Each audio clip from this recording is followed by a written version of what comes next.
Ukraine पर रूस का विध्वंसक हमला हुआ है। गुलियाई पोल पर MLRS से किया गया अटैक। यूक्रेन के सैन्य ठिकाने को कर दिया गया तबाह। ये देखिए तस्वीरें।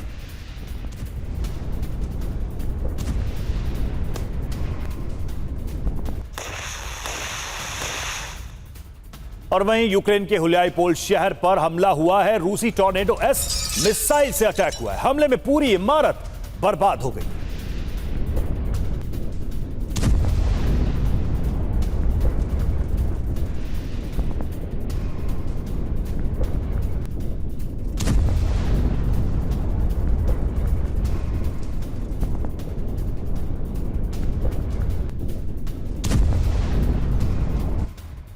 और रूस के नेवी बेस पर यूक्रेन ने हमला किया है। ब्लैक सी में रूसी सबमरीन पर किया गया घातक अटैक।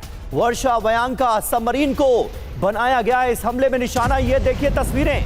ड्रोन हमले में रूसी सबमरीन कैसे तबाह हो गई। ये अपने आप में यूक्रेन की तरफ से किया गया एक बड़ा हमला, जिससे रूस को खासा नुकसान पहुंचा है।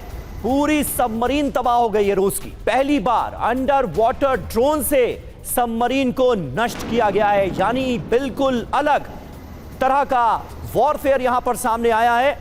पहली बार अंडर वाटर ड्रोन का इस्तेमाल करते हुए एक बड़ी सबमरीन को नष्ट करने में कामयाबी हासिल की है यूक्रेन ने।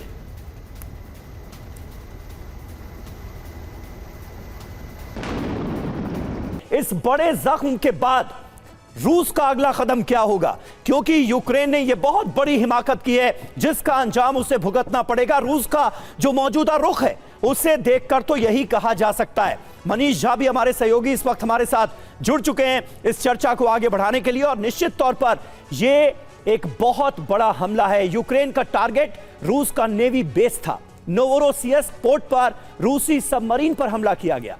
रूसी सबमरीन को अंडर वाटर ड्रोन ने कर दिया तबाह। रवि, अपने आप में चौंका देने वाला अटैक है। बिल्कुल, और जिस तरीके से हमने तस्वीरें भी आपको दिखाई, किस तरीके से ये तबाही हुई है, कुछ बड़ी बातें भी हम आपको बता रहे हैं इससे जुड़ी हुई। नोवोरोसियस्क पोर्ट ब्लैक सी में स्थित है और रूसी ब्लैक सी फ्लीट का मुख्य बेस बताया जा रहा है। रूसी सीमाओं की सुरक्षा के लिए ये काफी अहम है। असर क्या होगा इसका, तो ब्लैक सी में रूस की क्षमता कम होगी, रूसी नौसेना की ताकत में भी कमी आएगी, रूस की नौसेना को पीछे हटना पड़ सकता है। कुल मिलाकर अगर देखा जाए तो एक बड़ा घाव, बड़ा जख्म है रूस के लिए। मनीष, सवाल तो यही उठता है सबसे बड़ी बात कि ये यूक्रेन का साहस है, यूक्रेन का दुस्साहस है, रूस के रिएक्शंस से क्या अब यूक्रेन को डर नहीं है किसी तरह का?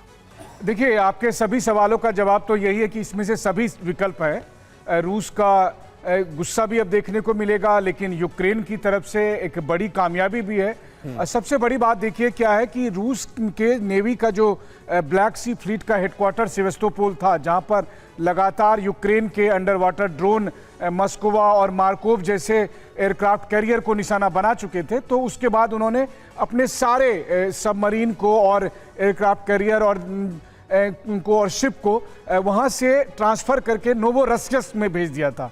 अब आप सोचिए कि सेवस्तोपोल से नोवोरोसियस्क में यही सोचकर भेजा गया था कि वहां पर यूक्रेन के ड्रोन नहीं पहुंच पाएंगे, वहां पर कोई खतरा नहीं होगा।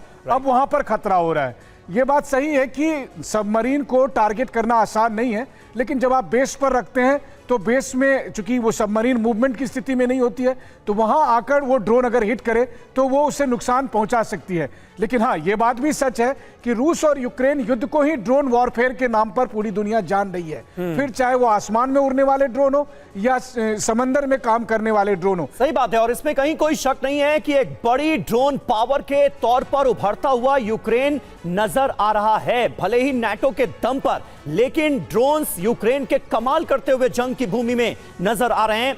ये अगर कहा जाए तो बिल्कुल भी गलत नहीं होगा।